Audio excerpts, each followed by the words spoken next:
Long before wagons carved a path to the Pacific, the West was already alive with civilization. The Nez Perce, Shoshone, Chinook, Umatilla, and dozens of other tribes had lived in the Pacific Northwest for thousands of years. Their trails, trade routes, hunting paths. Those were the first Oregon trails. Mountain men followed these native roads. Fur trappers wrote the first maps. Explorers came next. But the Oregon Trail wasn't truly born until the East began to collapse. In 1837, America fell into one of its worst depressions. Banks failed overnight. Families lost farms. Factories shut down. A father of five wrote in despair, "We have nothing left but hope." Hope began to shift west. Rumors spread of wheat that grew taller than a man, land so rich a farmer could become wealthy, rivers full of salmon, forests that seemed endless. The newspapers called it the promise of Oregon. And desperate families listened. A new idea took root: manifest destiny, the belief that Americans were destined, even chosen, to spread across the continent. This belief wasn't spiritual alone. It was political, aggressive, dangerous. It pushed families forward and pushed native nations into a fight for their survival. This was the fuel that powered the Oregon Trail. In the 1830s, missionaries such as Marcus and Narcissa Whitman traveled west and wrote letters home filled with wonder. The land where crops grow taller than a man, the most beautiful country God ever made, a farmer's paradise. These letters spread like wildfire. Newspapers reprinted them. Preachers quoted them. Families read them aloud at dinner tables. People truly believed Oregon was a new Eden. But those missionaries didn't describe the storms, the diseases, the mountains, the graves along the trail. That truth came later. Most people forget this. Oregon was not automatically part of the United States. Britain also claimed it. Both nations wanted control. Both wanted settlers in the region. America's leaders knew something important. Whoever had more people living in Oregon would win it, so they encouraged Americans to go by the tens of thousands. The Oregon Trail wasn't just migration. It was a geopolitical strategy that determined the map of North America. And it worked. Even before the California gold rush, rumors spread that gold could be found in Oregon rivers. Beaver fur could make a man rich. Wild game was plentiful. Land was endless. For young men seeking adventure, the trail was a call they could not ignore. Many left with big dreams. Many never returned. In 1841, something historic happened. The Bidwell-Bartleson Party became the first large group to travel west by wagon. They made it, exhausted, hungry, but alive. News spread. It can be done. That one successful journey opened the floodgates. Within 2 years, thousands were heading west. By the late 1840s, the Oregon Trail became a human highway. Then came the final spark. The U.S. government passed the Donation Land Claim Act in 1850. It promised 320 acres to any man, 320 acres to his wife, 640 acres total for free. Free land, free opportunity, free future. This turned the Oregon Trail from a rare journey into a flood. Picture this: Missouri, spring of 1843. Hundreds of wagons lined up, oxen bawling, children crying, men sharpening tools, women sewing last-minute repairs. The newspapers called it the Great Migration. 1,000 people in a single wave, more than America had ever seen. They looked west at a world none of them understood, and they stepped into it anyway. But the Oregon Trail was never the paradise the letters promised. It was a road lined with bones, carved by desperation, mistakes, and unimaginable suffering. 1. Starting too late, racing against the winter clock. The timeline was unforgiving. Pioneers needed to leave Independence, Missouri, in late April or early May. This allowed them to traverse the Great Plains while spring grass was abundant for their livestock and cross the towering Sierra Nevada mountains before the first autumn snows. A departure in June was a desperate gamble. It meant crossing the water-scarce plains in blistering summer heat, which exhausted animals and led to dehydration. The most dire consequence came in the high passes, where an early blizzard could trap an entire wagon train. This wasn't just an inconvenience, it was a death sentence, as the tragic fate of the Donner Party starkly illustrated. 2. Overloading the wagon, the tyranny of weight. The classic Conestoga wagon was not a moving van. It was a slow, cumbersome vehicle pulled by beasts of burden.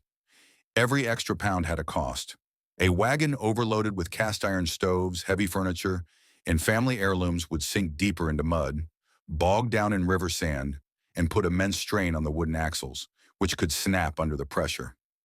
The trail west was littered with a great iron trail of discarded possessions, pianos, cabinets, and trunks, as families made the heartbreaking but necessary choice to lighten the load or perish. The wise traveler heeded the trailside advice. If you can't carry it in one hand, don't bring it. 3. Underestimating the cost, the financial black hole. The initial investment for a family of 4 could be equivalent to a full year's salary, over $1,000 in 1840s money, roughly $30,000 today. This bought the wagon, oxen, and enough food for 5 months, but the hidden costs were relentless. A vital ferry crossing across a swollen river could cost $10 to $20 per wagon, a fortune. Replacing a dead oxen or having a blacksmith repair a broken wagon tongue required cash. Many families started with their life savings already spent, leaving them financially vulnerable to any emergency, forcing them to beg or barter their last possessions to continue. 4. Bringing the wrong food, the calculus of sustenance. Nutrition was a matter of survival, not taste. A wagon stuffed with barrels of flour but little else was a recipe for malnutrition and scurvy. The ideal food supply was a careful balance of calories, preservation, and space. Key staples included hardtack, durable, long-lasting crackers, salt pork or bacon, high-calorie, preserved fat and protein, coffee and beans, essential staples that provided energy and could be cooked easily, rice or cornmeal, dense filling carbohydrates. Fresh game was a supplement, not a guarantee. A failed hunt meant tightening belts, and a diet lacking in vitamins led to debilitating illness. 5. Choosing the wrong animals, oxen versus glamour. While the romance of the West featured horses, the reality of the trail demanded oxen. Horses and mules were faster and more temperamentally appealing, but they were also more expensive, required costly grain supplements, and were prone to theft by Native American raiders. Oxen, however, were the diesel engines of the frontier. They were cheaper, more durable, their hooves were less likely to be injured by the rocky terrain, and they could survive by grazing on prairie grass. Their placid nature also made them easier to manage in a crisis. A pioneer with a failed horse was often a pedestrian. A pioneer with a failed oxen could sometimes still butcher it for food. 6. Poor physical condition. The illusion of fitness. Many pioneers were hardy farmers, accustomed to manual labor. But the trail presented a different kind of physical torture. It was 2,000 miles of constant walking, 15 to 20 miles a day, over uneven ground, in dust or mud, under a punishing sun. The work was relentless, lifting and pushing wagons out of ruts, gathering buffalo chips for fuel, standing guard at night, and caring for animals. A person with a weak constitution, a lingering cough, or a previous injury quickly found their health breaking down. The trail had no room for convalescence. You either kept up or were left behind. 7. Pushing the pace. Too hard, the paradox of speed. The immense pressure to beat the winter snows created a terrible dilemma. Go slow and risk the mountains, or go fast and risk everything else. A wagon train that pushed too hard exhausted its oxen to death. It forced people to march in a state of constant fatigue, making them more susceptible to disease. It led to careless mistakes at river crossings and increased the likelihood of accidental gunshots. The most successful wagon masters understood that a steady, sustainable pace, allowing for rest and repairs, was ultimately faster than a frantic, breakneck sprint that ended in disaster. 8. Taking shortcuts. The siren song of the map. The promise of saving 100 or 200 miles was incredibly seductive. Promoters like Lansford Hastings published guides promoting cutoffs that looked good on paper, but were untested hellscapes. The most infamous, the Hastings cutoff, bypassed the established trail to take pioneers across the Salt Lake Desert. The shortcut was an 80-mile stretch of waterless, salt-crusted earth that killed oxen, shattered wagons, and forced pioneers to abandon their possessions. The Donner Party, delayed by weeks due to this route, met its tragic end in the Sierra snows. The established trail was longer for a reason. It had access to water, grass, and known passes. 9. Fording rivers instead of ferrying, a gamble with death rivers, were the most dangerous obstacles on the trail. A ferry ride was safe but expensive. The temptation to ford the river to save money was immense. But a river that looked placid could have a deceptively strong current and a soft, muddy bottom. A wagon could be overturned in an instant, its contents, food, gunpowder, medicine, ruined.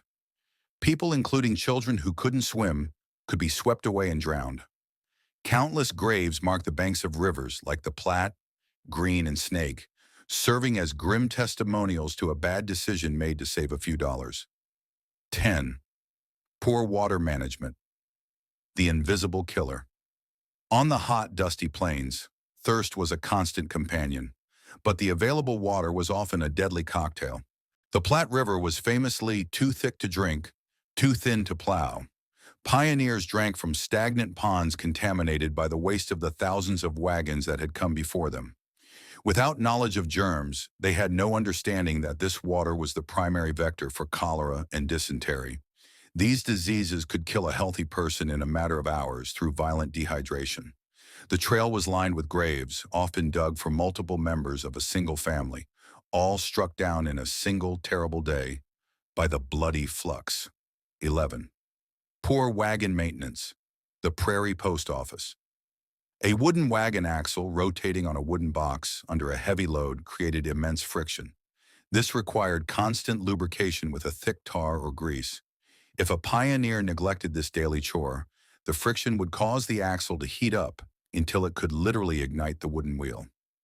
A prairie post office was the trail slang for the column of smoke from a burning wagon, a signal to all that someone had been careless. Losing a wagon and its contents mid-journey was often a catastrophic, trip-ending event. 12. Poor hygiene and sanitation. Camping in a petri dish wagon trains were essentially mobile cities with no sewage systems. With hundreds of people and animals camped together, sanitation was a nightmare. Latrines were dug too close to water sources. Food was prepared with unwashed hands. The connection between filth and disease was not understood. This created the perfect environment for epidemics. Typhoid, spread by contaminated food-tolerant water, and cholera would race through a wagon train, claiming dozens of lives. A single sick person could inadvertently doom an entire party. 13. Hunting mishaps. The danger of the hunt. Hunting was essential for supplementing food supplies, but it was also perilous. Bison herds were massive and unpredictable. A stampede could trample a hunting party. In the excitement of the chase, with dozens of men firing rifles and shotguns, lines of fire were crossed. Accidental gunshot wounds were common. A shattered leg bone or a gut shot in an era before antibiotics and sterile surgery meant a slow, painful death from infection or gangrene. The very activity meant to save a family from hunger could instantly create a widow. 14. Misidentifying plants.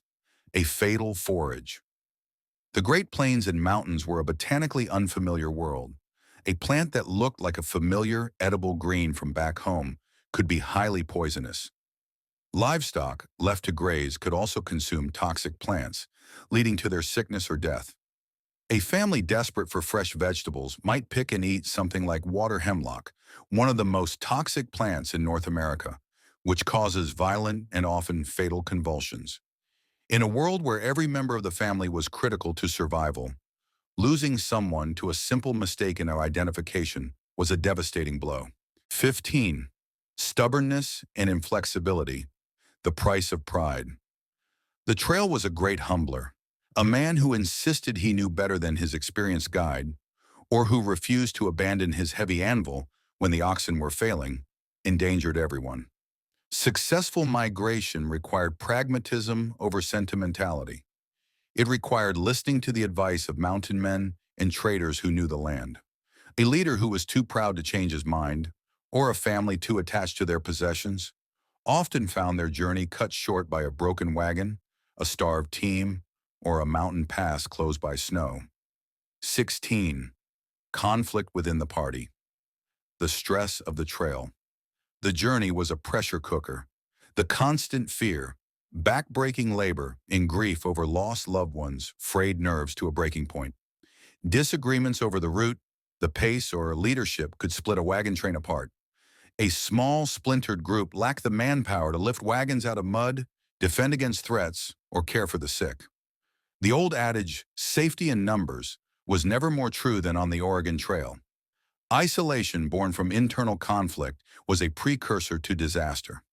17. Neglecting the livestock. Letting your engine roam oxen were not just animals. They were the engine of the entire enterprise. A pioneer who failed to guard them at night, letting them wander off to find better grass, might wake up to find them gone, stolen by raiders, scattered by a wolf, or simply lost. A day spent searching for lost oxen was a day lost from the journey, pushing the party closer to winter. Without oxen, a wagon was a stationary wooden box. The animals required constant care, and their well-being was directly tied to the survival of the people who depended on them. 18. Underestimating Native Americans, fear over fact. While popular mythology focused on violent attacks, the vast majority of interactions between pioneers and native tribes were peaceful, centering on trade. Tribes were often curious and willing to trade vital food, horses, and information for metal tools, cloth, and beads. However, pioneers who arrived with deep-seated prejudices, who treated native people with suspicion or hostility, created unnecessary tension and sometimes provoked the very violence they feared. A party that shot at a native out of fear might find itself facing retaliatory raids that could have been avoided with respect and diplomacy. 19. Failing to rest and recuperate, the false economy of time. In the race against the seasons, taking a rest day felt like a luxury, but forcing a sick child to travel in a jolting wagon or making a lame oxen pull a load was a catastrophic mistake. What might have been cured by a day or two of rest would instead become a critical, journey-ending condition.